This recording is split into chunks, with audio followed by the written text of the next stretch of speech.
네, 안녕하세요. 저 딜렉 라이브. 오늘은 그 넥서스의 장영국 대표님 모시고 지금 하고 계시는 사업 크로스 그 현재 상황과 그리고 장세한 설명을 듣는 시간을 가지도록 하겠습니다. 안녕하세요. 안녕하세요. 네, 대표님 좀 어렵게 모셨습니다. 네. 그 최근 뭐 근황을 잠깐 짧게 말씀해 주시고, 네. 좀 궁금해 하시는 네. 분들이 많으니까. 그래서 제가 1월 1일 날 네. 이제 넥서스란 회사에 입사해서 블록체인 게임 플랫폼 만드는 여정을 시작을 했고요. 네, 그래서 뭐 저희 메인넷도 만들고 네, 저희 지갑도 만들고 네, 또 게임 코인, 게임 토큰 거래할 수 있는 거래소도 만들고 네, 해서 플랫폼을 1.0 버전 정도를 완성을 했고요. 네, 그리고 또 프라이빗 세일도 하고 퍼블릭 세일도 하고 또 이제 TG를 앞두고 있는데, 그렇게 하면 또 토크노믹스, 토큰 분배와 관련된 1.0을 완료하게 되는 것 같아요. 네. 그렇게 되면 일단 저희가 블록체인 게임 플랫폼 사업을 할 수 있는 준비가 되는 그런 과정 중에 있다고 말씀드릴 수 있을 것 같습니다. 알겠습니다. 자, 저희 구독자들이 주식 투자하시는 분들이 많으니까 네, 상장사 원래 액션스퀘어잖아요. 네. 회사가. 네, 그걸 이제 이쪽에 합류하시고 이제 계속 그 사업을 바꾸신 거잖아요. 네.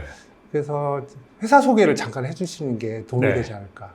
네, 원래 이제 액션스퀘어는 예전에 게임 개발사로 사실 한 10년 넘게 지속되던 회사였는데요. 네, 제가 이제 블록체인 게임 플랫폼 사업을 해야겠다고 생각할 때 사실은 창업을 하는데 두 가지 고민을 했어요. 두 가지 방향 중에 하나는 스타트업을 하는 방향이 있었고, 또 하나는 상장사를 인수해서 하는 방향이 있었는데, 네, 상장사를 인수했을 때 가장 큰 장점이 속도였습니다. 근데 플랫폼은 사실 글로벌로 한 자리 가지고 싸우는 거거든요. 그래서 이건 또 속도 싸움이기 때문에 네, 속도를 내기 위해서는 상장사를 인수하는 방법이 빠르다고 생각을 했고, 실제로 12월에 제가 투자를 했고 또 대주주하고 콜옵션 계약을 맺어서 네. 결국은 제가 최대 주주를 하는 방식인데, 제가 갖고 있는 마음가짐은 액션스퀘어를 인수해서 창업을 했다 하는 마음가짐으로 시작을 했습니다. 그래서 네. 앞서 제가 말씀드렸던 진행 과정도 그 액션스퀘어가 이제 이름을 바꾼 넥서스가 하고 있는 예. 일이라고 이해하시면 될 것 같습니다. 그 과정에서 이제 투자도 이제 또 새로 받으시고, 네. 예. 그 대표님 개인 사업이라고 해야 되나? 네네. 예, 또. 네, 저도 50억 정도 투자를 했고요. 예. 그 다음에 그 기존 대주주한테 제가 이제 콜옵션을 갖고 있어서 네. 제가 행사하게 되면 또 추가로 주식을 매수해서 제가 대략 한 25% 정도 내년쯤에 지분율이 될 것 같습니다. 그럼 1대 주주가 되시는 거죠? 네, 맞습니다. 알겠습니다. 일단 이제 회사 소개 잠깐, 이해를 해야 되니까 보시는 분들이 하셨고, 지금은 이제 블록체인 사업을 이제 본격적으로 하시는 거고, 네. 그럼 이 블록체인 사업을 할 때 회사 구조가 이제 궁금한 게 있거든요. 왜냐하면 사실 한국에서 이거 하기 쉽지는 않고, 보통 해외에다가 이제 자회사 계열사를 이제 두는 경우가 많으니, 지금 뭐 스위스, 두바이에 있는 걸로 아는데, 이 구조도 조금 설명해 주시면 좋을 것 같습니다. 네. 그래서 사실은 제가 이전 회사에서 했던 이전 프로젝트에서 여러 가지 그 다양한 경험들을 좀 많이 했어요. 네. 2018년 1월부터 시작해서 뭐 지금까지 7년 넘게 이제 사실상 블록체인 사업을 해왔기 때문에 네. 이제 구조도 이제 이번에 새로 시작하는 거니 최적화된 구조, 지금 네. 현재도 적합하고 앞으로 벌어질 레귤레이션, 규제에도 적합한 구조를 택하기로 했고요. 네. 그래서 일단 재단은 스위스에 있는 추크라는 네. 곳에 재단을 설립했습니다. 네. 이 도시가 지금 현재 블록체인실에서 가장 잘하고 있다고 평가받는 이더리움이나 네. 솔라나가 네. 같은 도시에 재단이 설립돼 있고요. 하지만 재단이 모든 인력과 기능을 다 할 수 없기 때문에 네. 사실 그 일을 하는 디벨롭먼트 컴퍼니, 이제 데브코라고 하는 개발 회사가 필요합니다. 네. 그래서 넥서스의 포지션은 그런 개발 회사라고 보시면 될 네. 것 같고요. 또 우리가 블록체인 게임 플랫폼이다 보니 수많은 게임 개발사가 우리의 파트너가 됩니다. 네. 그래서 그런 개발사들이 모일 수 있는 지리적인 공간, 오피스가 필요한데, 그 오피스의 거점이 지금 아랍에미레이트에 있는 두바이나 아니면 아부다비가 될 거라고 보고 두바이 법인을 설립했고, 지난주에 제가 이제 아랍에미레이트에 가서 두바이와 아부다비에 있는 현지 기관들과 미팅을 해서 어떻게 오피스를 설립할지, 그리고 이 오피스에 입주하는 게임 개발 회사들에 대해서 어떤 식으로 투자 재원을 마련할지, 이런 것들의 논의를 지금 하고 있습니다. 그러면은 이제 정리를 하면 그 스위스에 있는 재단이 사실 주체고, 네. 네. 그리고 지금은 이제 액션스퀘어가 아니라 그 넥서스인데, 네. 넥서스가 계약 관계고, 맞죠? 네. 네. 지분 관계는 없나요? 그게 재단이랑 회사는 지분 관계는 없습니다. 아, 그런가요? 네. 아하. 그래서 그 계약 관계에 의해서 수익을 나누는 구조로 이해하면 됩니까? 그렇게 이해하는 게 틀리지 않는데요. 네. 일단은 그 크로스라는 프로젝트 자체는 이제 재단이 이니셔티브를 갖고 있다고 보시면 좋을 것 같고요. 네. 하지만 재단이 다 못하기 때문에 네. 못하는 일들, 예를 들면 메인넷을 개발한다든가 네. 지갑을 개발한다든가 하는 것들을 이제 넥서스를 통해서 서비스를 공급받고 네. 넥서스에게 그에 합당한 대가를 준다라고 보시면 될 것 같습니다. 알겠습니다. 그럼 재단은 멤버가 어떻게 구성이 되는지.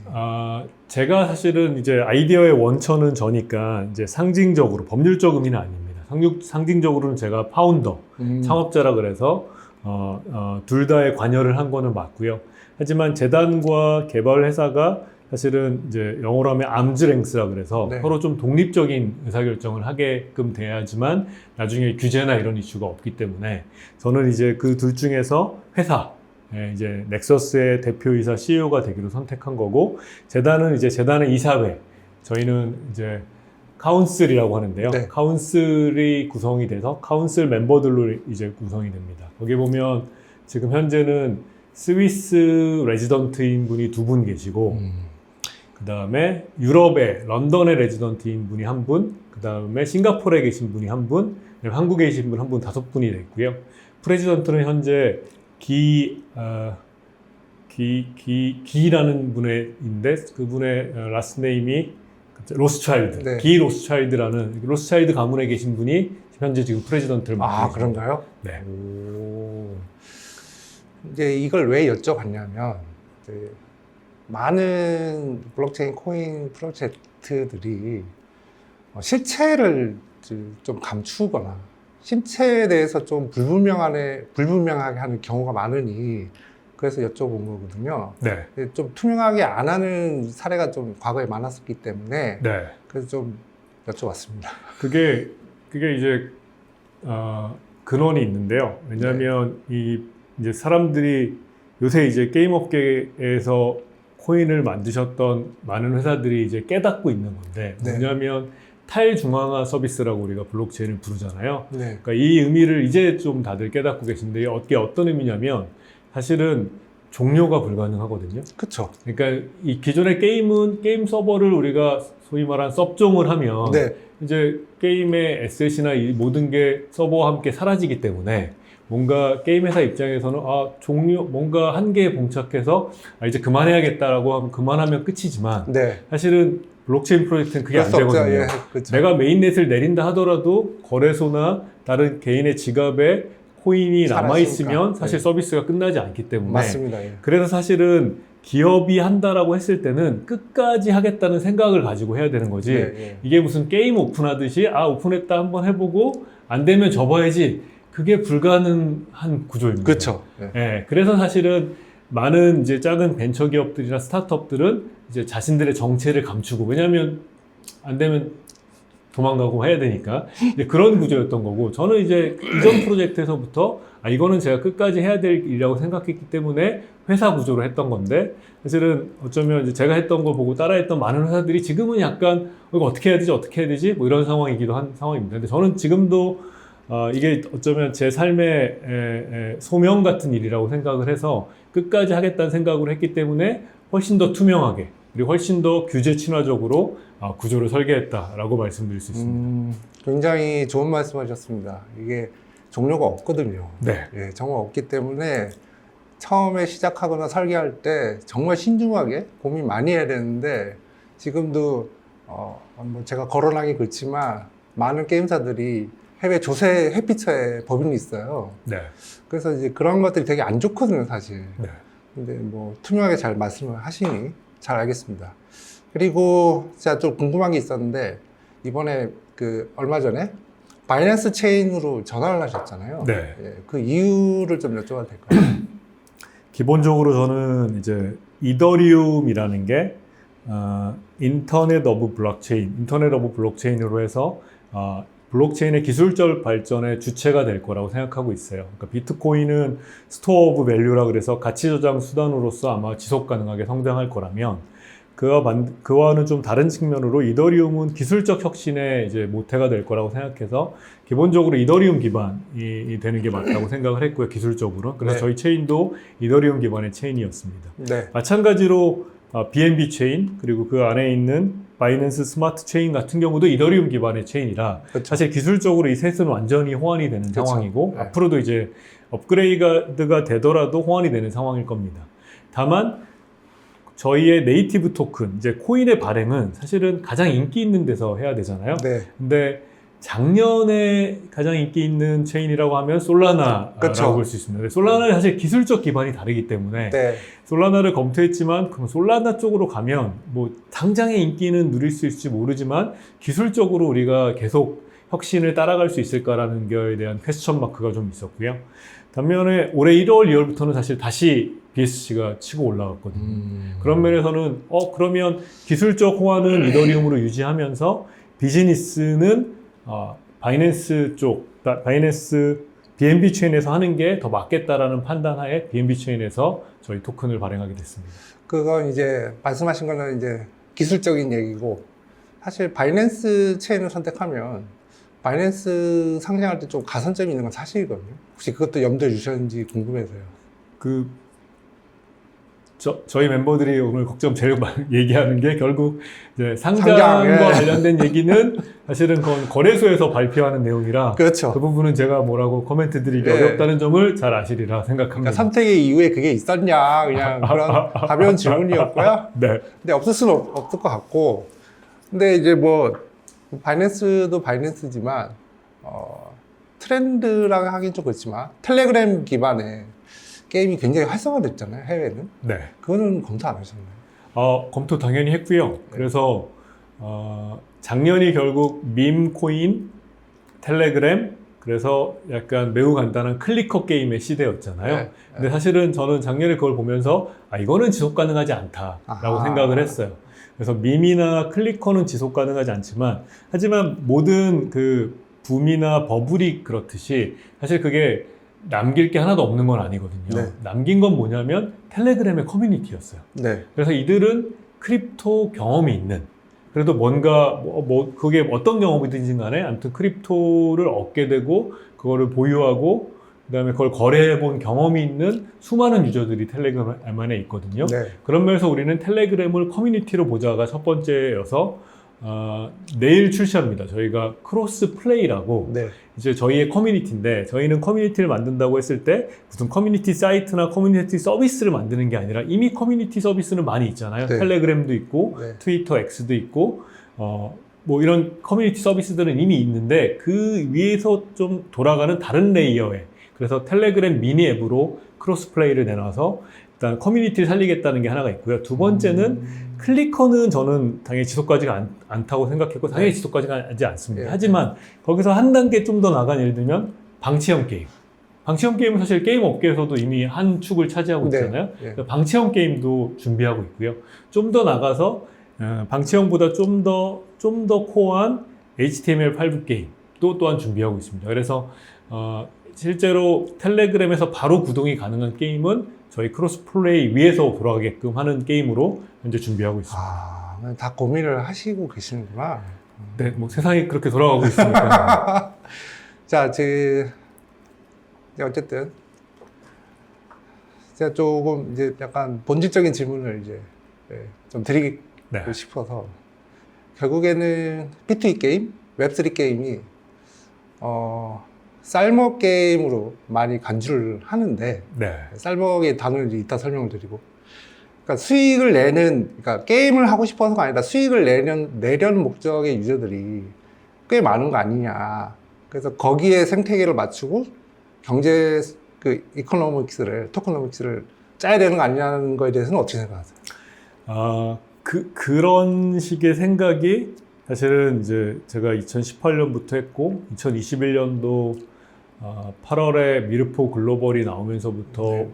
되게 시장이 열리려고 하다가 좀 침체이다가 작년에 나이트크로우 글로벌이 나와서 또 시장이 열려다가 아무튼 또 침체인데 시장이 침체인 이유가 사실 저는 그런 생각 때문이라고 생각해요. 아하. 그러니까 실제로도 제가 2021년도에도 얘기를 했었는데요. 그러니까 미르포가 당시 가장 성공적인 게임인데 저희가 유저를 봤을 때 네.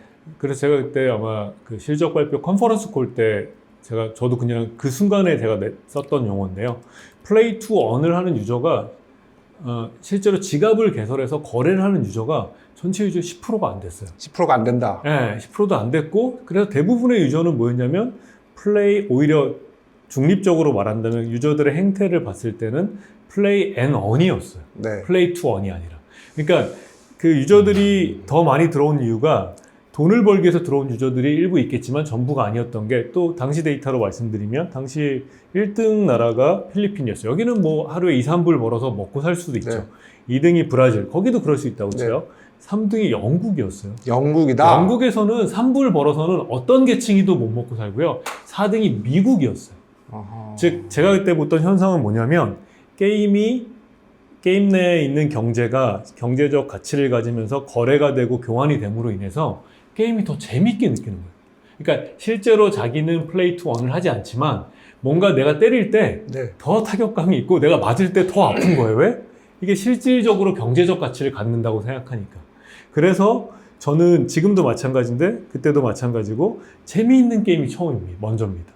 게임이 재밌어야 되고 그 다음에 게임 토큰의 토크노믹스가 이 게임을 더 재밌게 만든 다음에 그 다음에 비즈니스 모델이지 게임 토큰을 먼저 두고 NFT를 먼저 팔고 접근한 모든 게임은 지금까지 다 실패했습니다.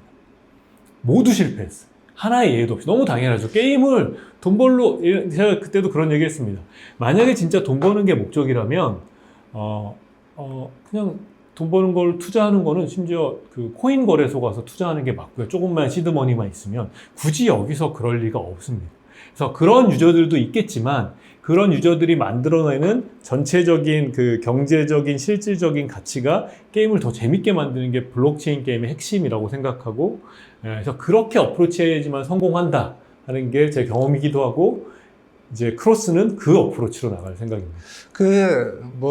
제 의견을 좀 드리면 편하게 말씀드린 거니까 사실은 베트남의 엑시 인피니티가 잘 되면서 어떻게 보면은 그 당시에 P2E 게임이 좀 유행하고 근데 그 엑시 인피니티가 재밌다는 얘기는 저는 못 들어봤거든요. 네. 근데 지금도 엑시 인피니티가 뭐 많이 떨어지긴 했지만 그걸 이제 완전히 그 말씀하신 대로 재미가 먼저라는 걸 제가 동의를 안 하는 건 아닌데 이제 어떤 수익 구조를 마련해 주는 것도 필요한 거 아닌가 하는 생각이 드는 거죠. 제가 근데 이제 2021년도에도 인터뷰를 많이 했잖아요. 네. 저는 그때도 엑스인피니티가 망할 거라고 얘기했고 엑스인피니티 망했어요. 네. 뭐 망했다고 보시면 됩니다. 네. 근데 앞서 말씀드렸던 제가 게임의 재미를 먼저 추구했던 미르포는 네. 여전히 동접이 20만 명이 넘어요. 네, 알고 있습니다. 그래서 그 엑스인피니티이 망한 모델의 대명사입니다. 저는 심지어 그 엑스인피니티가 가장 잘 나갈 때도 뭐라고 했냐면 망할 거라고 얘기했어요. 왜냐면 저건 게임이 아니니까. 돈 넣고 돈 먹기는 그렇죠, 게임이 아니죠. 다른 게 많아요. 네, 많아요. 그래서 저거는 단순히 유행을 탈 뿐이지 망할 거라고 얘기했고 마찬가지 작년에 밈이나 클리커도 당연히 마찬가지였어요. 그냥 코인 시장의 불장을 탔을 뿐이지 그거 자체가 지속 가능하다고 생각하지는 않습니다. 그러시면은 잘 알겠습니다. 그래도 게임을 플레이하는 유저나 코인을 갖고 있는 그 투자자들은 시세에 민감할 수밖에 없고 그러면 그 시세를 상승시키는 우상향시키는 요인은 뭐라고 생각하십니까? 당연히 그 세상의 모든 상품과 마찬가지로 수요와 공급입니다. 네. 근데 한국 온라인 게임 시장을 보면 아시겠지만 예를 들면 MMORPG를 경영한다고 했을 때 심지어 블록체인을 안 붙인다 하더라도 그 시세가 얼마나 중요한지 MMORPG 게임 개발자들은 알고 있거든요. 그렇죠. 네. 네. 사실은 그래서 원래도 그 게임 내 경제를 유지하는 건 원래도 게임의 영속성을 위해서 매우 중요한 일입니다. 네. 근데 그게 블록체인이 붙여지면서 실질적인 경제적을 갖게 되니 더 도드라지게 보이는 거거든요. 따라서 수요와 공급을 잘 관리하는 게임 내 토크노믹스를 만드는 게 네. 이 토크노믹스가 게임에 주는 긍정적인 효과를 극대화하는 길이라고 생각합니다. 그래서 어떻게 그 구조를 짜면 될까요? 이제 저는 뭐 7년 전에 했고 성공적인 게 3년 전이지만 여전히 갈 길이 멀다고 생각하고요. 네. 예를 들면 이제 미르포 때는 저희가 그 게임 내 재화 하나를 그 흑철이라는 재화를 드레이코라는 펀저블 토큰 네. 하나를 만들었는데 네. 거의 2년이 좀 안 지난 1년 6개월 후에 나이트크로우 때는 펀저블 토큰을 9개 만들었어요. 네. 그래서 나이트크로우의 훨씬 더 지금 생명력이 길거든요. 네. 마찬가지로 저는 토큰, 그 게임 내 재화의 토크노믹스를 다양화할 필요가 있어요. 재화가 하나면 수요 공급이란 것도 너무 간단해지잖아요. 네. 이걸 좀, 그러니까 경제가 좀 복잡해져야 네. 여기가 좀 안 될 때 저기가 되고 저기가 안 될 때 여기가 되는 경제 활동이라는 게 벌어지기 때문에 네. 토크노믹스를 첫 번째 다양화한다가 첫 번째고, 두 번째는 NFT가 열리지가 않았어요. 지금까지 NFT는 어떤 식이었냐면, 지금 이제 크립토씬에서 시작하는 블록체인 게임들은 NFT 팔고 시작한다. NFT 먼저 팔고 그걸로 소위 이들의 용어를 제가 빌리자면 개발비 땡기고, 그렇죠. 그다음에 NFT 오를 거란데 네. 절대 그러면 안 되고, 네. NFT의 민팅도 유저가 해야 되고, 네. NFT 자체가 매우 다채로울 필요가 있습니다. 네. 기존에 제가 했던 프로젝트들에서는 다채롭게 못했어요. 완성된 캐릭터를 NFT로만 했는데 네. 앞으로는 캐릭터뿐만이 아니라 그 장신구들, 여러 아이템들이 다 NFT화가 되면서 NFT 거래라는 게 활성화되는 게 저는 그 다음 단계의 그 게임 토큰의 토크노믹스라고 생각을 하고요. 근데 이것도 끝이 아니고 또 계속 진화해 나갈 거라고 생각을 합니다. 그러니까 그런 구조를 기반을 깔아야 시세가 우상향한다는 말씀인가요? 네. 토큰의 경제가 다양해지고 이 경제 내에서 수요와 공급에 있어서 수요가 많아져야 네. 가격은 올 수밖에 없는 거죠. 당연히 기본적으로는 게임이 재밌어야 유저들이 오고, 네. 그렇죠. 그 사이에서 그 사용처가 필요하고 NFT를 활용하면은 이제 수요가 이제 늘어나니 네. 희소성도 있고 하니 이제 토큰 가격도 오른다는 말씀이죠. 맞습니다. 공급에 대비해서 수요가 네. 늘 거니까. 예를 들면 집행검을 드랍하던 시기가 있었잖아요. 그때 집행검이 얼마인지 모르지만 만약에 20년이 지난 지금 그때보다 가격이 훨씬 올라갔을 거거든요. 예. 근데 왜 그런 상황이 안 벌어졌냐면 집행검을 팔기 시작했으니까. 그렇죠. 네, 그래서 사실은 수요 자체는 게임의 재미가 불러일으키겠지만 게임 회사들이 게임 디벨로퍼가 할 수 있는 건 공급 자체에 대해서 유저들한테 줘야 됩니다. 근데 지금까지 한국 게임들이 왜 그걸 못했냐면 내가 팔아야 되니까. 내가 그걸 팔아서 돈 벌어야 되니까 그 유혹을 떨쳐내고 네. 그걸 유저들한테 주고 유저들의 에셋의 가치가 올라가게끔 만들어주는 거. 그럼으로써 게임이 재밌어진 게임에 유저가 많아지면 유저가 많아진 것으로 나는 매출을 올리겠다. 이 선순환의 구조로 가야 된다고 생각하고 그걸 가능하게 하는 게 블록체인 기술과 블록체인 경제라고 저는 생각합니다. 알겠습니다. 뭐 그 구조는 잘 이해했고요. 그러면은 재단과 개발사, 회사는 어떤 부분에서 수익이 나는 건가요? 회사의 수입은 명료합니다. 그 게임에서 만든 게임 토큰들, 네. 게임에서 만든 NFT들이 네. 유저들 간에 거래를 합니다. 네. 거래할 때 거래 수수료를 주차합니다. 그게 이제 저희 데브코 네. 개발 회사의 주된 수입이라고 보시면 되고요. 네. 그래서 저희는 더 많은 게임이, 더 재밌는 게임이, 더 많은 토큰들을 출시하고 그 토큰들이 거래가 많아질수록 저희는 수입이 늘어나는 네. 구조고요. 재단의 수입도 명료합니다. 재단은 거래가 이루어질 때마다 가스피를 받게 됩니다. 네. 그래서 재단도 그냥 이 거래 생태계가 활성화될수록, 그러니까 뭔가 이 블록체인 위에서 트랜잭션이 많아질수록 재단의 수입은 늘어나는 게 이 기본 구조입니다.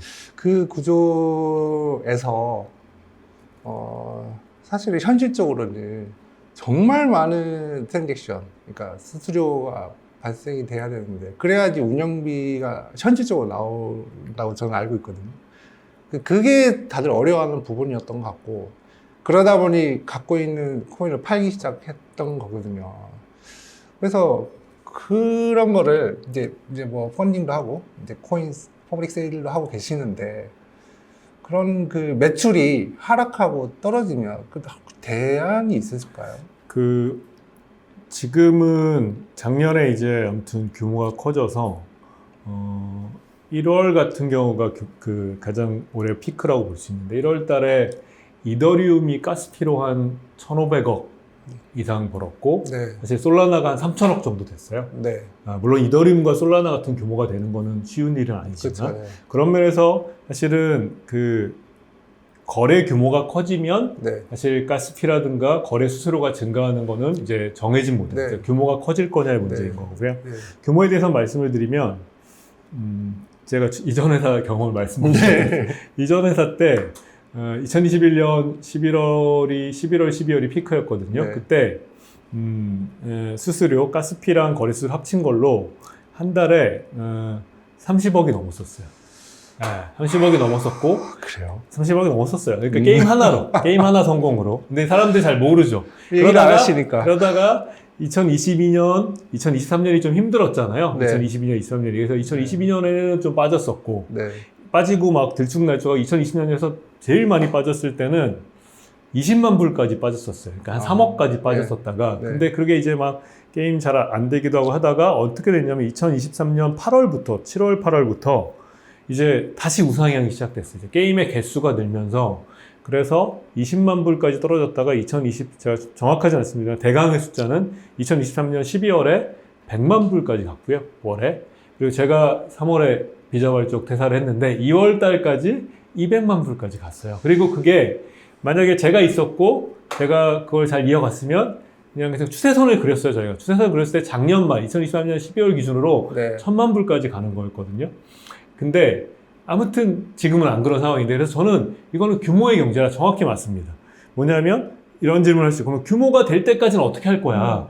그래서 저희가 이번에 프라이빗 세일하고 퍼블릭 세일 했잖아요. 네. 그게 규모가 될 때까지의 쌈짓돈이라고 네. 보시면 되고요. 네. 그래서 규모가 일정 규모가 되고 플랫폼이기 때문에 게임이 계속 출시되고 온보딩 되고 늘기 시작하면 아마 제가 그때도 그런 표현 썼는데 누구나 차트를 그려볼 수 있는 얘네가 이렇게 가겠구나 하는 거를 그릴 수 있는 매스는 저는 순식간에 언제 달성하냐 그걸 계획을 세울 수 없습니다. 왜냐하면 게임이라는 게 흥행 사업이니까. 그렇죠. 근데 게임 하나가 성공하면 순식간에 달성할 수 있어요. 그렇죠.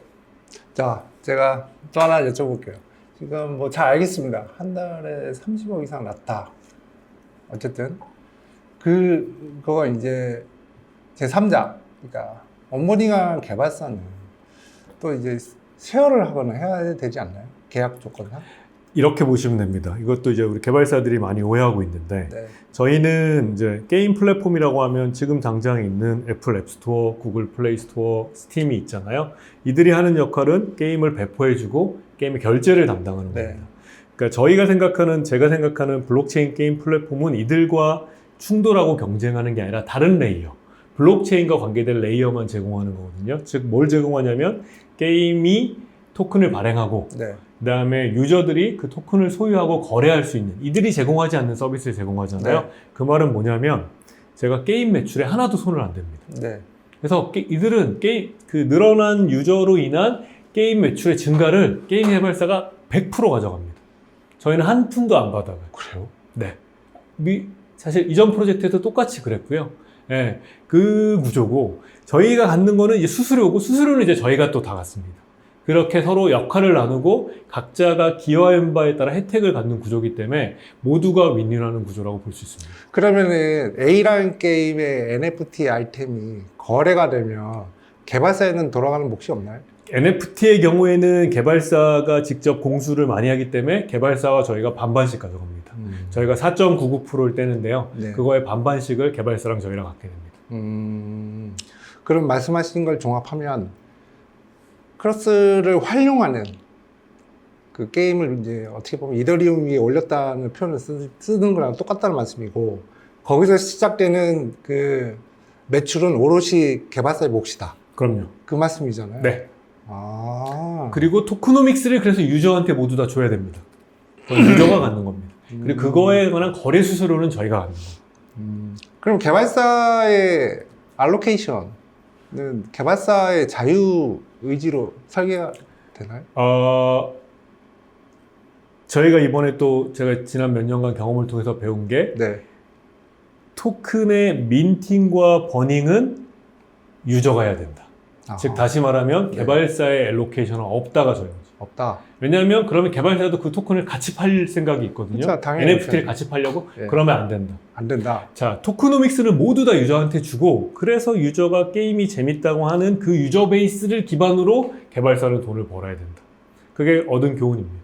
그럼 게임 토큰을, 그러니까 A라는 게임이 뭐 라그나로크라고 하든 게임 토큰을 발행을 했을 때 그 게임 토큰의 주체는 개발사가 아니란 말씀이잖아요. 네, 그래야 개발사가 사실은 법적 규제나 이런 것도 모두 다 벗어날 수 있습니다. 아니면 모든 개발사가 다 재단 만들고 등등등 그쵸, 예. 그런 것들을 하나도 안 하기 위해서는 개발사가 토큰을 발행하는 주체가 되면 발행 주체는 누구냐면 유저가 발행하는 겁니다. 그러니까 필요에 의해서 그러니까 탄생했다는 말씀이잖아요, 지금. 네. 뭐 누군가 프로그래밍을 하겠지만. 네. 예. 아, 그런 구조. 그러면 게임 토큰도 차후에 어떤 거래소에 상장될 가능성이 없네요. 있죠. 당연히 아. 있죠. 잘 나가는 거래소에서 이 토큰을 너무 잘 나가는 게임이 나와서 네. 그 게임 토큰을 상장하겠다면 상장하면 됩니다. 그러니까 자유 의지네요, 다. 맞습니다. 그러니까 개발사 의지가 아니라. 그럼요. 아하. 그러면은 개발사가 크로스를 선택할 이유가 좀 낮은 거 아닌가요? 아닙니다. 그래서 그 어프로치가 다 실패라는 겁니다. 그러니까 개발사들이 어떤 개발사들이 있었냐면 NFT 팔아서 땡긴다. 네. 아, 내 토큰 팔아서 그거 상장시켜서 그거 팔고 땡긴다. 네. 지금까지 100% 실패.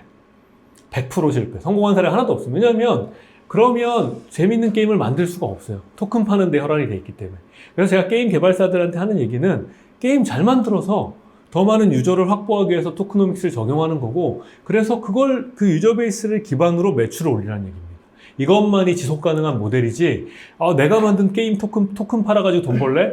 하나도 성공한 사례가 없고 모두 다 실패했습니다. 근데 그러면 중소업체들은 그 기간을 버티기 힘들어하면 게임 매출로 해야죠. 그러니까 순수하게 게임 매출로. 네. 네. 게임 재밌게 만들어서 게임 매출로 해야죠. 지금 말씀하신 걸 제가 종합해보면 괜찮은 게임, 재밌는 게임이 최우선이고 그걸 먼저 만들고 뭐 구글에 올리든 크로스에 하든 그렇게 해야 지속 가능한 모델이 된다. 맞습니다. 이 말씀하시는 거죠. 네, 정확하게 그래서 저희가 안 취하는 전략이 있어요. 저한테 지난 5개월 동안도 많은 회사들이 뭐라고 했냐면 그러면 크로스에 올리면 뭐 주나요? 뭐 그랜트 주나요? 당연히 다른 회사는 다 주는데요. 제가 뭐라고 얘기하는지 아세요? 예. 지금까지 그런 그랜트 프로그램 등등으로 제가 전에 있던 회사 포함해서 네. 전 세계로 집행된 금액이 아마 수조 원일 겁니다. 네. 성공한 게임이 한 개도 없어요. 단 한 개도 없어요. 왜? 그들은 그랜트 받으려고 게임 만들었거든요.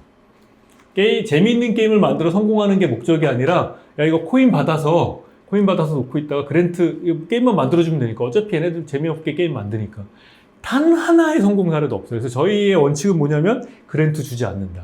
근데 제가 몇 군데 투자는 했습니다. 네. 오늘도 하나 투자 하나 공표했는데 예. 어떤 회사에 투자했냐면 투자를 안 받겠다고 하는 회사한테 투자한 거예요. 줄을 안 받겠다. 투자 없이도 우리는 블록체인 게임 만들어서 성공하고 싶습니다. 이런 회사한테 전 투자합니다. 아하. 근데 투자해줘야 게임 만들게요. 저한테 돈 줘야 게임 만들게요.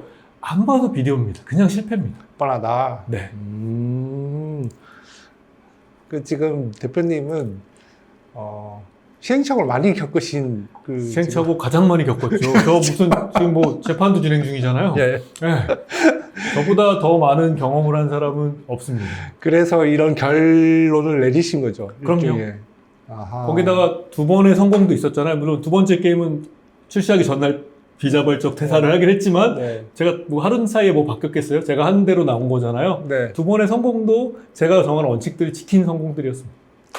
아하. 굉장히 자신감이 풍부하시네요. 그럼요. 그러니까 창업했죠. 지금 뭐 그러니까요. 나이 50에 첫 창업을 어떻게 하겠습니까? 쉽지 않죠. 네. 그러면은 약간 뭐 마무리하는 느낌으로 지금 코인 세일하고 계시는데 알로케이션 좀 설명해 주시면 안 될까요? 네. 네, 그래서 이제 토크노미 이제 다시 말하면 크로스의 토큰 아까 지금 늘 계속 얘기한 거는 게임의 토크노믹스 그쵸. 얘기였고 네. 그거는 유저들을 위한 것이었다, 그쵸. 네. 것이어야 된다가 제가 내린 결론이었다면 네. 이제 우리 크로스 코인, 크로스 네이티브 토큰의 토크노믹스도 제가 또 고초도 많이 겪었잖아요. 뭐 여러 가지 유통량 이슈부터 뭐 상패 당했다가 대상장했다가 그다음 뭐 욕 엄청 먹고 뭐 네. 등등등 해서 가능한 한 욕 안 먹는 구조로 하자 그래서 예를 들면 민팅을 하지 않겠다고 네. 했어요. 민팅을 굉장히 싫어하더라고요. 초당 한 개씩 발행하면 그러니까 그거는 코인을 홀더들, 투자자들도 싫어했지만 제가 일반 분들도 만나면 이제 이렇게 코인을 설명을 했어요. 그래서 그분들한테도 이게 1초에 한 개씩 발행되지만 사실은 이게 그래야지만 된다라고 설명을 해주면 다들 이렇게 찝찝해 하시더라고요. 에이, 그래도 계속 발행되는데 그게 어떻게 가격이 올라? 말도 안 돼. 이렇게 되게 훌륭한 경제학자라 정치인들 분들도 되게 찝찝해 하시는 거예요. 내가, 이건 설명이 안 되겠다. 그래서 민팅을 안 하기로 했고, 그래서 네. 여러 가지 조치들을 해왔는데, 그 다음에 또, 예를 들면 팀 보상에 대한 반감이 있었어요. 왜, 니네들은 왜 공짜로 가냐? 사실은 근데 노력했으니까 가질 수도 있는데, 좋아, 그럼 나도 살게. 그래서 제가 사실은, 지금 30억 넘게, 35억원어치 샀거든요. 어허. 그래서 지금 현재 퍼블릭 세일이라는 게 제가 산 가격과 똑같은 가격에 사는 거예요. 0.1달러. 창업자가 산 가격이랑 똑같은 가격에 사는 가격이라는 말씀을 드리고요. 또 하나는 이제 그러면 이제 언락이라는 걸 어떻게 해야 될까에 대해서는 고민을 하고 있었는데 네. 고민하던 와중에 3월 1일에 창펑자오가 트위터에 글을 하나 올렸어요. 자기가 생각하기에 토큰 언락은 이렇게 했으면 좋겠다라고 해서 Crazy Idea for Token Issuance란 그 장문의 트위터를 올렸습니다. 네. 이렇게 했으면 좋겠다라는 건데 핵심은 그거였어요. 그러니까 아니 토큰 가격이 오르면 그에 따라 언락이 돼서 또 생태계를 위해 투자가 되는 선순환은 말이 되지만 가격이 떨어지는데 가격이 그대로인데 이거를 심지어 또 계속 팔아서 뭔가를 쓰는 그거는 부당하다고 생각한다라는 게 이제 그분의 컨셉이었어요. 그래서 두 가지 조건을 제시했습니다. 하나는 두 가지 조건이 있을 때 언락이 풀리자. 그 하나가 기간이 그래도 6개월씩은 둬야 된다. 근데 두 번째가 더 이제 달성하기 어려운 조건인데요. 이전의 언락 가격보다 2배는 돼야 된다. 만약에 지금이 0.1이면 그 다음은 0.2 이상이어야 되고 만약에 그때가 10불에 풀렸다고 하면 그 다음은 20불이어야 되고 이런 식의 조건이었어요. 그러니까 뭔가 진짜 생태계가 성장하고 토큰의 가치가 상승했을 때만 언락이라는 이벤트가 발생하는 게 맞겠다는 거서 저는 너무 맞다고 생각해서 그와 관련되게 토크노믹스 설계했습니다. 그래서 저희가 총 13번의 언락 스케줄이 예정돼 있는데 이게 가격이 올라야 되고요. 13번이 최소 2배, 최소거든요. 최소 2배씩 오르면 2에 13승 하면 8,000배거든요. 그래서 제가 무슨 생각했냐면 저는 개인적으로 죽을 때까지 일하다 죽는 게 제 소망인데 그래서 지금 만 50이고 앞으로 한 50년 정도 더 일하고 싶다, 일하면 되게 운이 좋겠다고 생각을 하고 있어요. 그래서 그 안에 아무튼 이거 8,000배 만드는 게 내 인생의 숙제겠다. 라는 생각을 했고 그 생각을 제가 트위터에 올린 적이 있습니다. 8,000배. 인생의 과업이죠. 근데 그때 제가 트위터 올릴 때 당시가 또 되게 우연히 시기가 겹쳤는데 워렌 버핏님이 은퇴하실 때였어요. 지금 94살이시거든요. 네. 근데 그분의 라이프타임 배수가 몇 배냐면 5.5 밀리언 %인데 550만 배예요. 그러니까 55,000배. 55,000배 하셨더라고요, 일생에. 그래서 저도 8,000배라는 게 당연히 달성하기가 거의 불가능한 목표죠. 네. 하지만 그거 제 인생의 목표로 달리면 되겠다. 뭐 이런 생각을 했습니다. 지금 10억 개 발행에 총 2억 개를 세일즈 하시고 나머지 8억 개는 어떻게 배분이 됐나요? 그래서 앞서 말했던 그 6억 5천만 개는 그 그로스 언락이라는 그 스케줄로 들어가 있고요. 아하. 나머지 이제 15% 1억 5천만 개는 지금 이제 에코 펀드, 에코에 쓰겠다고 하는데 네. 예를 들면 거래소 상장하고 할 때 에어드랍이나 이런 데 쓸 것들이 있어요. 마케팅. 거기에 이제 쓸 만큼 쓰고 남는 거는 역시 버닝할 겁니다. 소가 팀 물량은 없다. 네, 없습니다. 대표님도 사셨다. 저도 샀죠. 네. 0.6달러가 8,000배 된다. 그게 이론상, 그렇게 얘기하면 안 돼. 그렇게 하면. 목표가. 목표. 네, 제 목표가. 목표. 50년 동안 제 남은 네, 목표가. 네. 굉장히 확신을 갖고 계시네요. 확신에 있어서 창업을 했죠. 네. 네. 제가 그런 얘기 했는데요. 제가 이제 작년에 다시 또 이제 블록체인 회사 만들겠다고 하고 사람들 슬슬 만나고 다닐 때 누가 저한테 야, 너 코인을 또 만들게? 너 그렇게 당하고도 하고 싶냐? 그래서 제가 뭐라고 했냐면 아니 근데 제가 시장을 보니까 제가 잠깐 쉴 동안에 시장의 발전도 없고 심지어 시장이 더 후퇴하고 있고 그 다음에 블록체인과 게임의 결합이잖아요. 어차피 제가 하는 일이. 그것에 있어서 뭐 성과도 제가 저희 팀이 잘하기도 했지만 믿음은 제가 전 세계 1등인 거예요. 믿음. 그러니까 저보다 더 믿는 사람은 제가 한 명도 못 봤어요. 그러니까 직접 만난 사람도 못 봤을 뿐만 아니라 무슨 컨퍼런스를 가건 유튜브를 보건 트위터를 보건 저보다 이 믿음을 믿는 사람이 없어요. 그래서 이 일은 그냥 제가 해야 될 일인 거예요. 제가 전 세계에서 믿음이 1등인데 그리고 잘했는데 이거는 그래서 그냥 제 라이프타임 미션이라고 저는 생각하고 있습니다. 알겠습니다. 저는 오늘 참 말씀을 저도 많이 느낀 바가 있고 저도 뭐 관련 쪽에 조금 일해본 경험도 있고 해서 좀 차후에 또 시간이 되시면은 좀 더 허심탄회하게 대화 나눴으면 좋겠네요. 네네. 또 아무튼 불러주시고 관심 가져주시면 좋겠습니다. 네. 잠깐 쉬었다가 다시 네. 오겠습니다. 예, 방금 전에 저희 김성진 전문 기자가 이제 사업적인 얘기들, 코인에 대한 얘기들, 뭐 이런 회사에 대한 얘기들 주로 이제 했는데 저는 장영국 대표님 개인적인 얘기들 좀 궁금한 것들이 있어서 좀 여쭤보려고 나왔습니다. 대표님은 전공을 뭘 하셨어요? 저는 경영학을 했습니다. 경영학을 했습니다. 네네.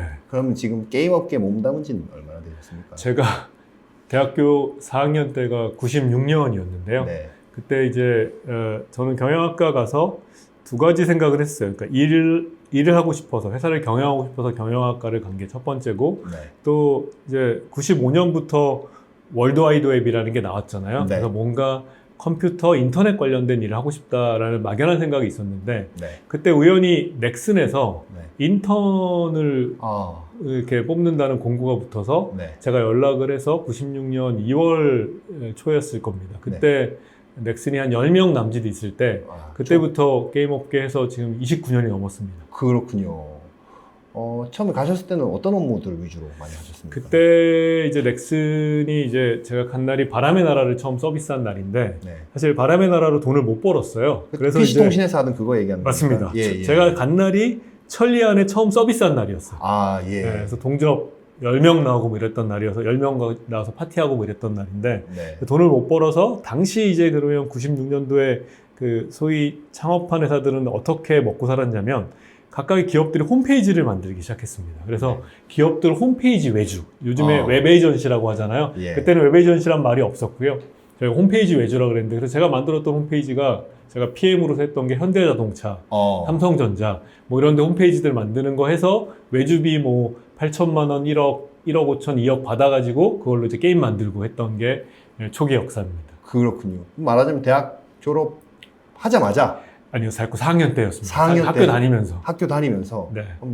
회사 다니시고 네. 그러면서 학교를 거의 잘 못 갔죠. 예. 그래서 졸업 제대로 하셨습니까? 졸업은 심지어 졸업도 제대로 했고요. 예. 그 다음에 또 이제 대학원도 갔습니다. 아, 대학원도 가셨어요? 대학원은 이제 카이스트 대학원을 가서요. 네. 네. 그래서 대학원 다니면서도 일은 같이 좀 병행을 했습니다. 그게 가능합니까, 그렇게? 불가능하죠. 그래서 대학원 1학년 1학기 때 학사경고 받았고요. 네. 거의 뭐 학업보다는 이제 일이 우선인 시기가 많았고 또 때로는 이제 또 학업을 좀 우선시하면 좀 일을 좀 줄여서 네. 좀 더 템퍼러리하게 하고 뭐 그랬던 것 같습니다. 넥슨은 그러면 언제까지 계셨던 겁니까? 오래 안 있었습니다. 그래서 대학원 1학년 때인 97년 여름쯤에까지 네. 넥슨을 다녔었습니다. 왜냐하면 네. 학사경고 받고 이제 더 이상 이제 학사경고 2번 받으면 퇴학이거든요. 네. 카이스트가. 그래서 퇴학 당할 수는 없으니 네. 일을 좀 줄이고 약간 이제 원래는 이제 풀타임 거의 집에 안 가고 일했거든요. 그래서 네. 넥슨에서 당시 첫 번째로 원룸도 얻어주고 해서 같이 몇 명이서 살고 뭐 이랬었는데 네. 그래서 여름방학 때쯤에 그만두고 네. 그때는 좀 학업에 우선을 두면서 이렇게 좀 더 알바스러운 알바를 하면서 이제 게임업계 일은 계속 했었습니다. 그렇군요. 넥슨 다음 회사는 어떤 회사입니까? 그러다가 이제 대학원을 졸업하고 나서는 제가 메디슨이라는 회사를 갔습니다. 네. 메디슨에 한 1년 반 정도 있었고요. 네. 그러다가 다시 이제 99년, 2000년에 닷컴 버블이 일면서 엄청났죠. 네. 네오위즈, 네오이즈. 2000년에 입사를 해서 네. 2013년까지 네오이즈. 오래 그래서 계셨네요. 사실은 단일 회사로는 가장 오래 다닌 회사는 네오이즈입니다. 아, 그렇군요. 거기서는 주로 어떤 업무들을 위주로 하셨습니까? 거기서는 뭐 별의별 거 다 했는데요. 네. 그 네오이즈 초창기 제가 들어갔을 때가 60번째 사업원 정도 됐던 것 같아요. 64번. 근데 네. 네오이즈 창업자인 나성균 대표님도 넥슨에서 같이 일했던 또 학교 선배이기도 하고 네. 해서 이제 오라오라고 해서 한 63번째 정도로 들어가서 네. 처음에 뭐 원클릭 페이라는 페이먼트 사업도 하고 네. 그다음에 뭐 음악 서비스 사업도 하고 지금은 이제 그 네이버로 NHN으로 넘어간 그 벅스 인수도 하고 M&A도 하고 아. CFO도 하고 사실 네오이즈 시절이 저는 제 30대가 오롯하게 네오이즈에서 보냈는데 네. 가장 고마운 점은 매우 다양한 일을 했습니다. 그렇겠군요. 그러니까 그래서 제가 또 특성이 그 새로운 일 하는 걸 좋아하거든요. 그러니까 뭔가 세이클럽 사업부장도 하고 근데 보통 어떤 사람들은 예를 들면 어떤 일이 자리를 잡으면 그 일을 계속 하고 싶어 하시는 분들이 있어요. 왜냐하면 그래야 인센티브 받으니까. 그렇죠. 근데 저는 그러면 그거를 제 후임자한테 주고 네. 또 3명짜리 팀으로 가고 2명짜리 팀으로 가고 해서 사실 네오이즈 때는 네오이즈가 했던 새로운 시도들에 네. 제가 되게 많이 관여를 해서 네. 그러니까 어쩌면 지금 현재 회사를 경영하는 데 있어서 이 일도 해보고 저 일도 해보고 뭐 저것도 해보고 마지막엔 제가 네오이즈 모바일 대표라고 개발사 대표까지 했으니까 개발을 못함에도 불구하고 예. 물론 게임은 다 잘 안 됐습니다. 그래서 사실 그 시기가 저한테는 굉장히 경험을 많이 한 실패 경험, 성공 경험, 그다음에 회사의 여러 가지 펑션들, 다양한 사업 부문들을 경험할 수 있는 지금 생각하면 되게 좋은 기회였다고 생각합니다. 그럼 위메이드는 언제 가신 겁니까? 2013년 6월에 갔었습니다. 아, 이제 거의 그만두시고 바로 위메이드로 가신 그만두고 한 2, 3개월 쉬다가 네. 위메이드 갔습니다. 위메이드 처음 가셨을 때 직급은 어떻게 되셨습니까? 처음에 전략기획본부장을 했습니다. 본부장 네. 가셨군요. 전무였던 것 같아요. 직급은 전무, 전략기획본부장. 위메이드도 꽤 오래 계셨네요. 위메이드 오래 있었죠. 위메이드도 10년 넘게 있었습니다. 네. 그래서- 만 11년 넘게 있었죠. 그래서 위메이드 대표이사 대표이사를 2013년 12월부터 네. 해서 대표이사도 만 11년 했네요. 아, 만 11년 좀 안 되게. 그렇군요. 지금 이제 이 넥서스라는 그 제가 사실은 이제 저는 이제 게임 분야가 아니었기 때문에 넥서스 하는 게 잘 안 나오더라고요. 넥서스인 줄 알고 했다가 보니까 서스 그 약간 쌍시옷 발음들이 있고 뭐 좀 그런 약간 된소리 발음들이 맞아요. 많이 있던데 원래는 액션 스퀘어라는 회사를 네. 이제 아까 앞에서도 이제 말씀드렸지만 말하자면 인수하신 거죠. 사실상 인수했습니다. 네, 인수하신 거고 네. 50억 뭐 먼저 사시고 네. 그다음에 이제 콜 옵션 맞습니다. 해놨고 연말 되면 이제 되고 하시면서 이제 중간에 이제 또 CB도 네. 발행하게 해서 이제 자금도 네. 모아오시고 하셨는데 네. 아까 얘기 들어보니까 그 토큰 그 30억치 사셨다고 하셨잖아요. 네, 맞습니다. 네, 그러니까 그럼 뭐 전문 경영인 오래 하시면서 네. 연봉 많이 받으셨나 봐요. 제가 이제 저는 그게 궁금해서. 예. 작년에도 아마 1등이었을 거고. 아, 그래요? 네. 몇 년 전에도 한번 또 뭐 그래서 많이 받았습니다. 고액 연봉자. 고액 연봉자. 연에 얼마 정도나 받으셨습니까? 그럼 뭐 공시 다 돼 있는 것들이니까. 네, 그러니까 연봉은 한 10억 정도였고요. 네. 인센티브로 이제 스탁 옵션이라든가 이런 거 받은 것들이 이제 네. 포함돼서 네. 그 돈이 이제 쌈짓돈이 됐죠. 개인 현금성 자산 많이 모으셨던 네, 네. 거군요. 네, 그거를 이제 지금 이제 창업하시는 맞습니다. 걸로 투자를 맞습니다. 하신 거군요. 다 네. 쏟아부으신 겁니까? 아니면 일부 많이 남아 있습니까? 그거는 좀 네. 네. 그 위메이드에서 그 뭐랄까요 굉장히 오랫동안 대표이사 하셨고 이제 말씀하셨듯이 고액 연봉 받으시고 네. 이렇게 하셨는데 회사를 떠나시게 된 이유는 자의였습니까? 타의였습니까? 비자발적 퇴사였습니다. 비자발적 퇴사라는 뭐? 말 그대로 자발적 퇴사가 아니란 뜻이죠. 아 그래요? 네. 왜 그랬어요? 모르겠어요. 네. 그럼 대표님 모르세요? 네, 뭐 그 과정이 오래 걸리지 않았거든요. 아 그래요? 네, 한 3분에서 5분 정도 사이에 벌어진 일이니까요. 네. 아 그래요? 네. 지금 이제 시간이 좀 흘렀지 않습니까? 몇 개월 정도? 네, 네. 아니 몇 개월이 아니죠? 1년 한 6개월. 아닙니다. 작년 3월 11일 월요일이었으니까 이제 1년 좀 넘었네요. 복귀해 보시면은 아주 사소한 걸로 이렇게 그만두신 걸로 생각. 모르겠어요. 저는 전혀 모르죠. 뭐 이유를 제가 묻지도 않았으니까요. 예. 아 그렇군요. 원래 그 창업 생각이 있으셨던 건 아니요. 아니었군요. 그러면. 제가 이제 29년 전에 일을 시작하면서 계속 직장 생활만 한 29년 넘게 했던 이유가 네. 그러니까 창업을 해야지 뭐 생각을 한 번이라도 안 한 적은 없지만 네. 거의 생각을 안 했었어요. 그 네. 이유가 뭐 여러 가지가 있는데 그 뭐 초반에는 이제 개발자가 아니니까 창업은 정주영이나 혜진이 형 같이 개발하는 분들이 하는 거지 뭐 이런 생각이었는데 나중에 보니까 그렇지 않더라고요. 예. 나중에 개발 좀만 하시다가 나중에 안 하시더라고요. 근데 어. 아니면 뭐 또 경제적으로 좀 그래도 좀 여유가 있어야지. 근데 그런 것들은 이유는 아니었고 네. 나중에 좀 이제 좀 전체를 파악하고 나서의 생각은 그래도 창업을 하려면 프로덕트 리더십이 있어야 된다. 즉 내가 무슨 제품을 만들어서 시장을 어떻게 바꿀 거란 생각은 있어야 되거든요. 네. 근데 사실은 제가 게임 개발자가 아니었기 때문에 게임 회사에 오래 있었지만 제가 만들고 싶은 게임이 사실은 없었어요. 아, 이런 게임 만들어서 세상을 깜짝 놀라게 해야지. 그래야 게임 개발 창업을 하는 게 맞다고 생각했거든요. 그래서 네. 그렇기도 하고 또 제 성격 자체가 제가 뭔가 만드는 사람이 아니다 보니 좀 복잡한 상황, 복잡한 환경을 좀 이렇게 정리하고 하는 게 제가 좀 잘하는 일. 소위 말하는 문제 해결 능력, 이런 게 제 장점이었고 만드는 게 아니었기 때문에 네. 창업을 생각이 없었습니다, 지금까지. 근데 뭐가 생겼냐면 프로덕트 리더십은 생긴 거예요.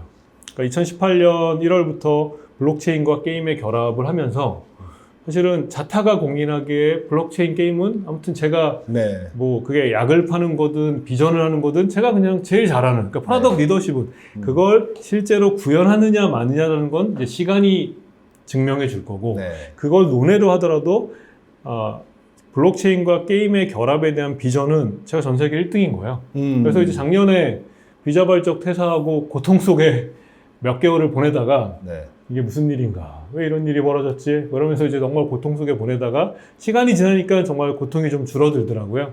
그래서 이제 그러면 이제 뭘 해야지? 이제 그래도 내가 뭘 하고 살아야 되는데 하고 나서 보니까 여전히 프로덕트 리더십은 저한테 있었고 시장은 심지어 더 엉망인 상태가 됐고 그리고 이제 뭐 제가 여러 가지 제가 생각했던 개발팀이 없다고 해도 같이 일했던 멤버들도 있고 또 뭐 앞서 말했듯이 경제적으로는 어느 정도 자유를 잃었기 때문에 뭐 창업을 할 수 있겠다는 생각을 해서 가장 중요한 프로덕트 리더십이 있기 때문에 창업을 했고 사실 창업을 결심한 게 그러니까 채 1년이 안 되고요. 그렇군요. 제 인생에 있어서. 네. 그래서 뭐 지금 뭐 그 길을 가고 있습니다. 액션 스퀘어를 사실상 인수를 하신 건데 그냥 처음부터 시작한 게 더 낫지 않았습니까? 두 가지가 있었습니다. 하나는 이제 창업은 하기로 했고 창업의 모드가 두 가지가 있는데 하나는 스타트업으로 하는 게 있었고요. 네. 또 하나는 상장사를 인수하는 게 있었는데 네. 앞서 말씀드린 것처럼 만약에 근데 저랑 같이 했던 멤버들이 다 창업 멤버들은 아니에요. 전 직장에서 저도 직장인, 네. 그분들도 직장인, 네. 그래서 같이 일하면서 네. 성과를 냈던 분들이잖아요.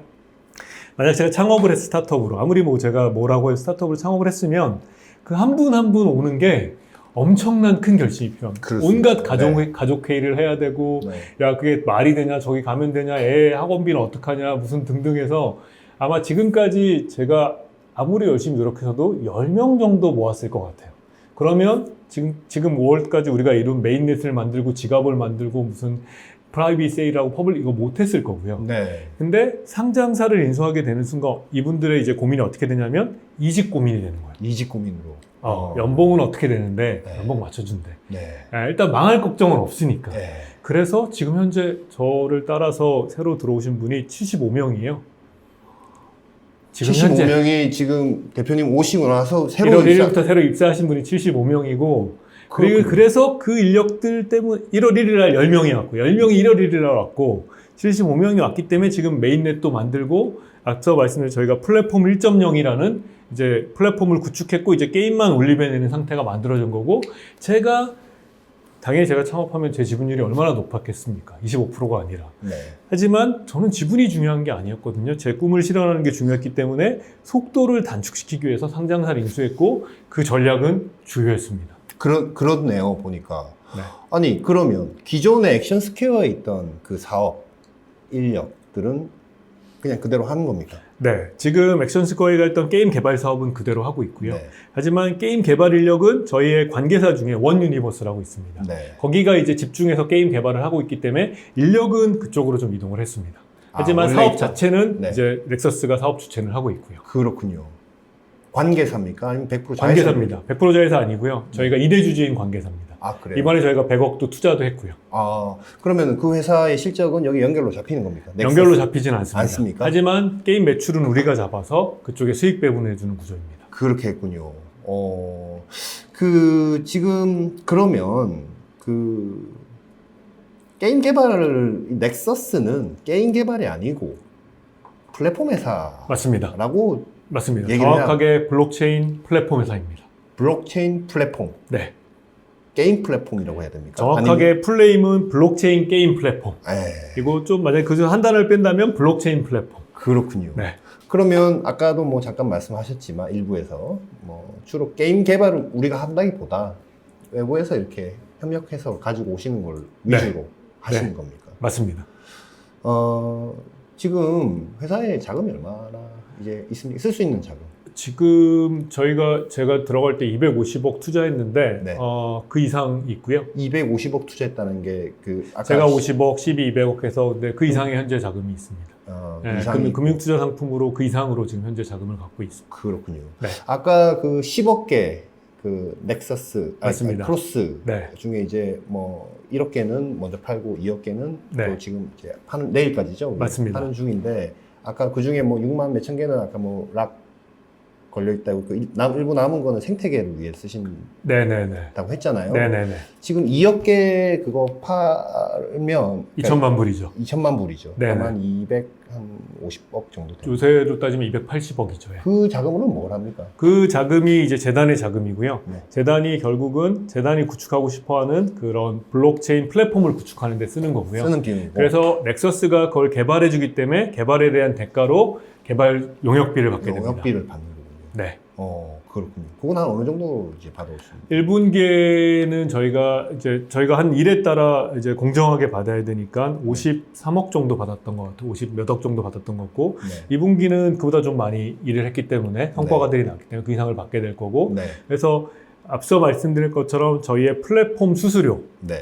메인 매출이 될 텐데 네. 그게 자리를 잡기 전까지는 재단으로부터 용역비가 저희의 이제 주된 수입이 될 겁니다. 1분기에 실적 나온 거 보면 지금 네. 완전 변경되어 있는 회사의 어떤 실적이 그대로 반영돼서 나온 그럼요. 것이죠. 네, 그래서 흑자 전환했습니다. 거의 뭐 그렇군요. 8년만 이렇게 된 것 같아요. 아니 그러면 지금 요 기조가 언제까지 계속될 수 있다고 보십니까? 아니, 그러니까 그 이제 게임도 이제 갖고 오셔야 되고 네. 서비스도 하셔야 되고 본질적으로는 이제 재밌는 게임 갖고 와가지고 네. 이 블록체인 플랫폼 위에 올려갖고 거기서 네. 이제 이익이 나는 구조를 이제 만드셔야 되는데 네.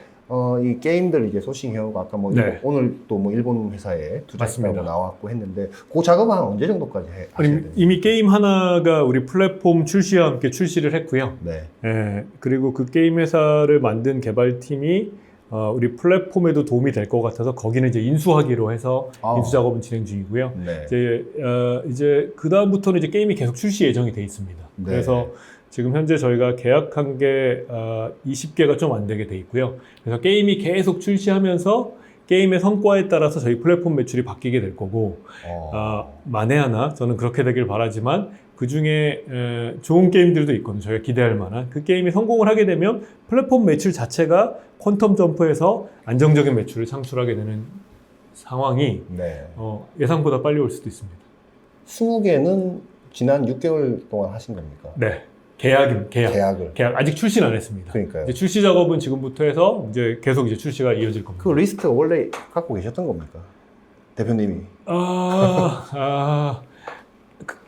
그러니까 원래 제가 이전 프로젝트에서 계약을 했는데 거기서 계약을 해지해줘서 저희한테 오신 분들도 있고요. 예. 아니면 이번에 제가 한다는 소식을 듣고 저희한테 오신 분들도 있고 아니면 제가 직접 찾아가서 이런 거 해야 그 당신의 게임에 미래가 있다라고 설득한 데도 있습니다. 그 20개 계약한 게임들 중에 한 개는 아까 지금 이제 론칭을 네. 했다고 하셨고, 올해나 내년 뭐 이렇게 좀 이제 뭐 출시 시기 이런 건 좀 맞아요. 제가 근데 그 얘기를 많이 이제 옛날에 맨날 100개 얘기한다고 혼나기도 했는데 네. 올해 아무튼 수십 개는 출시하게 될 것 같습니다. 올해요? 네.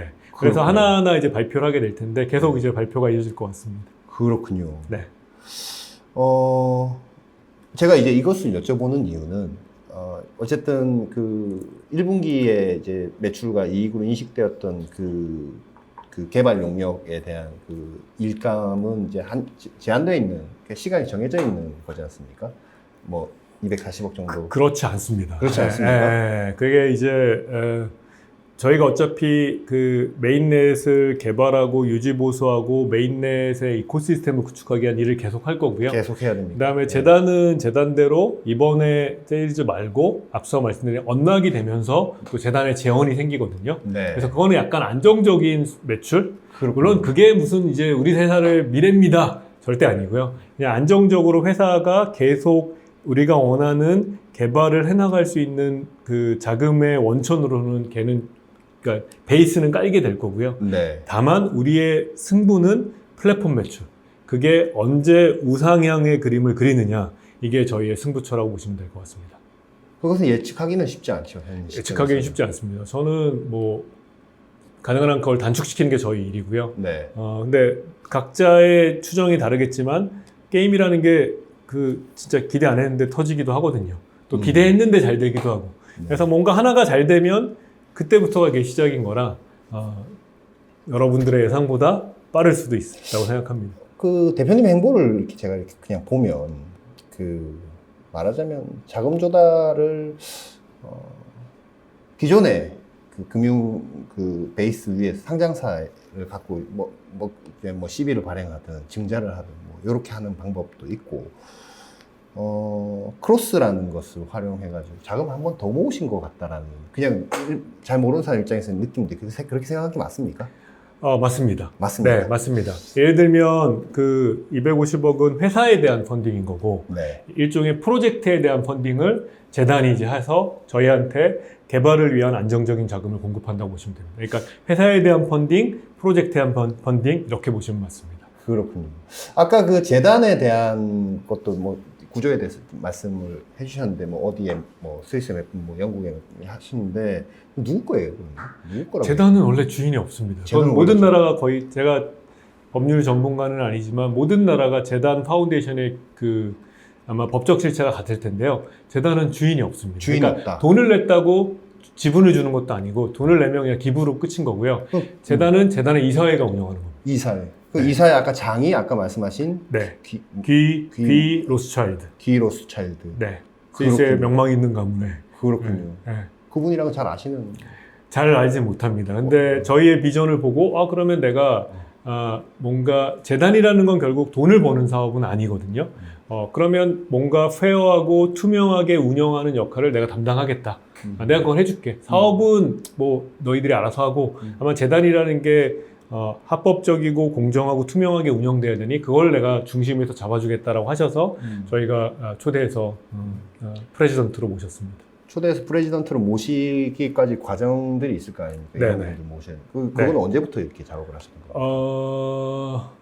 처음 한 거는 이제 제가 직접 중간에 소개시켜 주신 분 통해서 한 거는 작년 12월 정도? 그렇군요. 네. 이제 스위스가 적합하겠다고 생각한 게 제가 작년 12월이니까 그때부터 그러면 스위스 분이 들어오셔야 된다는 걸 알고 좋은 스위스 분을 이제 탐색한 건 작년 12월부터인 것 같습니다. 아까 이제 넥서스와 이 재단을 좀 분리 독립해서 움직이게 하는 게 맞다라고 얘기하셨는데 그래도 이제 대표님 입장에서는 좀 내 생각처럼 좀 따라와줘야 되는데 만약에 자꾸 엇박자 나거나 뭐 그럴 수도 있지 않습니까? 네. 그럴 가능성도 있어요. 네. 별 수 없습니다. 그래서 설득해야 됩니다. 그래요? 설득해서 실제로 이번에 뭐 여러 가지가 진행되는 과정에서도 그런 의견들이 있었고요. 그래요? 그래서 이게 더 좋은 일이다라는 걸 설득하는 게 맞고요. 그게 이제 재단의 역할이니까요. 뭔가 제가 소위 한국의 거버넌스가 저는 문제가 많다고 생각하는데 소위 오너라는 이름으로 내가 시키는 대로 일사불란하게 움직여서는 사실은 이 재단 구조를 유지하거나 운영할 수가 없거든요. 그래서 유지하기도 어렵다. 계속 설득하고 있습니다. 이게 더 나은 방안이다. 그러면 그분들은 이제 이게 최선인지 이게 최선이냐, 다른 데는 어떻게 하냐, 다른 데도 이렇게 한다. 네. 그런 걸 계속 설득하는 과정을 통해서 하는 수밖에 없습니다. 게임 산업에서 블록체인의 어떤 그런 기술, 뭐 생태계를 접목해서 이제 새로운 세상을 만든다고 해야 됩니까? 새로운 하나의 경제 어떤 가상의 국가를 만든다고 해야 됩니까? 뭐 그런 느낌이 좀 드는데 게임 말고 다른 분야에도 좀 이런 게 대표님이 이제 지금 그리시는 그림이 게임 산업 말고 다른 산업에도 좀 접목되는 당연하죠. 분야가 있습니까? 접목돼야 될 분야가 많고요. 아직은 네. 뚜렷하게 예를 들면 제가 이제 말씀드리면 아직은 다들 잘 못하고 있는 이유는 네. 내가 매일 쓰는 앱이 블록체인 기반인 앱이 있어야 되거든요. 우리가 매일 쓰는 네이버나 카카오나 뭐 트위터나 이런 것들 중에 그 뒤에서 블록체인으로 돌아가는 게 있어야 된다고 생각하고 네. 저는 이제 게임을 골랐지만 네. 사실은 아직은 없습니다. 하지만 네. 충분히 있다고 생각하는 게 저는 네. 예를 들면 팬 토큰 같은 경우 팬덤 예. 자체에 블록체인 기술을 적용해서 팬 토큰을 통해서 팬들의 로열티와 재미를 더 높이는 방안들도 미래에 무조건 되는 분야고요. 네. 그 다음에 커뮤니티의 토큰을 더 결합한 DAO라는 것도 무조건 결합될 거고, 그 다음에 티켓을 티켓. NFT로 만들어서 티켓의 토크노믹스를 결합한 것도 결국엔 될 겁니다. 그래서 그렇군요. 이런 무궁무진한 분야가 있다고 생각을 하고요. 다만 저는 그 중에 게임이 제일 클 거라고 생각을 했고, 또 우리의 한정된 자원에서는 집중하는 게 맞다고 생각했기 때문에 당분간은 게임에 올인할 거고, 게임에서 자리를 다 잡게 되는 순간 저는 이쪽 분야들로 넓혀갈 겁니다. 근데 넓혀갈 때 그 넓히려고 봤더니 잘하는 데가 있다? 그럼 M&A 할 겁니다. 그렇군요. 네. 그럼 블록체인 게임 플랫폼 회사다라고 해서 지금은 그런데 나중에는 게임이 빠질 수도 있는 거군요. 맞습니다. 왜냐하면 블록체인이라는 기술 자체가 게임만을 위해 만든 기술이 아니라 범용의 기술이거든요. 그렇군요. 네. 근데 제가 게임을 고른 이유는 여러 애플리케이션 중에 게임이 1등 할 거니까 게임이 1등 하고 나면 나머지 것들을 인수하거나 시작하기가 훨씬 수월하기 때문에 게임을 선택한 겁니다. 위믹스 그 지금 소송되어 있는 것들은 네. 그 결과 언제 납니까? 1심 판결? 제가 위믹스를 떠난 지 오래됐어요. 재소송이요? 네. 재소송은 7월 15일로 정해져 있습니다. 7월 15일 네, 날 7월 15일 날 1심 선고죠, 그게. 1심 선고기일이 잡혀 있습니다. 그렇군요. 그 예측하기는 좀 어렵지만 네. 예를 들어서 좀 우리가 항상 나쁜 케이스를 상상을 해보면 뭔가 회사의 어떤 경영에 지금 현재 회사의 경영에 좀 영향을 미칠 여지가 있습니까? 그게 일단은 이제 그 사법 절차가 진행 중이고 네. 사법 절차의 내용에 관한 것들은 사실은 그 안에서 얘기하는 게 맞아서 제가 그 소송의 내용에 관한 얘기는 드리기는 힘들지만 사실은 재판이 1월, 2월, 3월, 4월 4번 만에 끝났거든요. 아, 그래요? 네, 그때 사실은 작년에 준비기일 때는 기자님들이 왕창 오셨었어요. 한 20, 30명 오셔갖고 막 저 찍고 했는데 실제 재판에 들어가니까 거의 안 오셔서 네. 재판의 내용이 보도자료가 안 됐는데 네. 사실 오셨다면 재판의 결과를 예측하는 게 사실 어렵지 않았을 거라는 말씀을 일단 드리고요. 그게 어떤 결론이든지 간에. 네. 그 다음에 어떤 분이, 그러니까 누가 저한테 이제 주주 게시판이나 이런 데 있던 거를 저한테 보내줬는데 그분의 추론이 되게 맞다고 생각합니다. 누가 이제 야 이거 사법 리스크 있는 거 아니야? 막 이랬더니 네. 누가 어떤 식으로 답을 잘했냐면 야 사법 리스크가 있으면 얘가 이 회사를 인수했겠냐? 라는 그 답이 있어. 저는 이제 되게 현명한 추론이라고 생각을 합니다. 그렇군요. 그 지금 설립하시자마자 뭐 한 70분 정도 이렇게 새로 해서 팀을 꾸렸는데 네. 그분들 대부분 전 회사에서 오신 분들. 저랑 같이 대부분 다 일했던 분들입니다. 그렇군요. 네. 좀 약간 시비를 걸 만한 여지들이 있습니까? 전혀 없습니다. 전혀 없습니까? 네. 그렇군요. 네. 회사가 저한테 뭐 그런 걸 하지 말라는 요구를 한 적이 없기 때문에요. 네. 네, 완전 지금 현재 제가 전 직장과 저희가 아무런 계약 관계가 없습니다. 그렇군요. 네. 뭐 이제 직원들이라든지 뭐 네. 추가로 더 가게 하는 걸 좀 막는 뭐 어떤 움직임이라든지. 대충 올 만한 사람은 다 와서요. 그렇군요. 네. 올해 그러면 뭐 게임 론칭한 게임이 성공하든 안 하든 흑자기 좀 유지할 수 있겠네요. 지금 그럼요. 바로 턴어라운드가 되는 것이군요. 네. 그렇군요. 물론 가봐야겠지만 지금 제 생각은 그렇습니다. IR 뭐 분기 실적 IR 때도 대표님 직접 다 말씀하십니까? 원래 제가 직접 다 하려고 했는데 아직은 저희가 증권사 커버하는 곳이 없어서요. 왜냐면 그래요? 오랫동안 적자가 심하고 규모가 작아서 컨퍼런스 콜을 제가 하려고 했는데 아무도 안 들어올 것 같아서 이번엔 안 했고요. 네. 나중에 뭔가 요구가 있으면 제가 직접 다 할 생각입니다.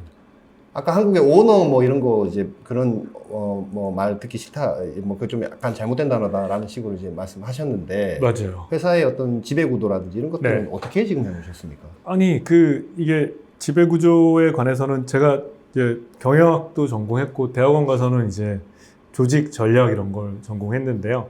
그때만 해도 이제 소위 말하는 코폴릿 가버넌스 지배 구조에 대해서 논쟁이 좀 있었어요. 예를 들면 이런 거였죠.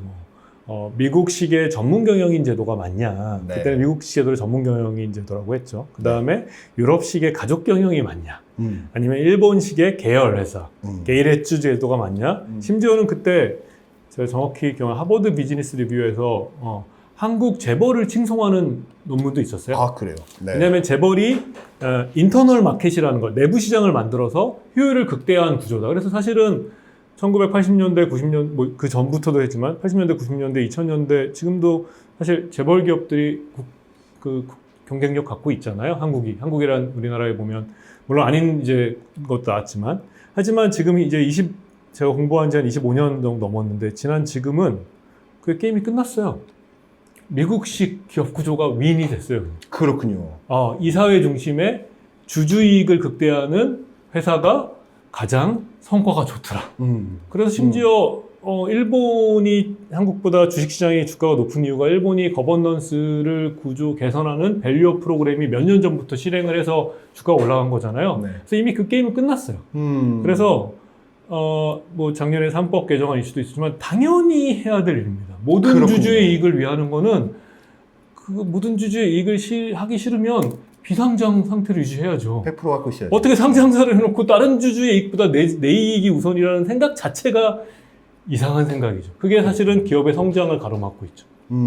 한국 기업들의 주가가 낮은 이유. 저는 한국 기업이기 때문에 100% 미국처럼 할 수는 없겠지만 그걸 지향하면서 설계를 하고 있고요. 그래서 네. 저희 지금 이사회도 미국 기업들을 보면 사내이사가 거의 없어요. 네. 그러니까 사내 이규제큐티브와 보드 멤버를 구분하거든요. 구분하고 있죠. 둘의 의사결정을 다르다고 보고. 네. 한국 기업들은 좀 다르죠. 저는 이번에 그래서 사내이사는 저 하나고요. 아, 네 분의 사회이사를 그렇군요. 모셨습니다. 좀 다양한 직군의 사회이사를 모셨고 네. 그분들이 실제로 모든 주주의 이익을 위해서 회사의 이규제큐티브들이 제안하는 것들을 평가하고 판단하는 그 구조로 계속 갈 거고 앞으로도 이 사회를 더 보강할 텐데 다 사회이사들을 보강할 생각입니다. 그렇군요. 대표님의 말씀 잘 들었습니다. 사실은 그 크로스 뭐 투자 용도로 하시는 분들 많을 건데 대표님 보고 하는 거거든요. 하시는 분들이. 네. 그래서 개인적인 얘기들 뭐 여러 가지 여쭤봤는데 답변 잘 해주셔서 고맙습니다. 이슈 있을 때 한 번씩 나와주시면 좋겠습니다. 네. 그 좋은 이정표를 달성하셨을 때 네. 나와서 좀 얘기해 주시면. 계속 관심 갖고 지켜봐 주십시오. 대표님 오늘 고맙습니다. 감사합니다. 네.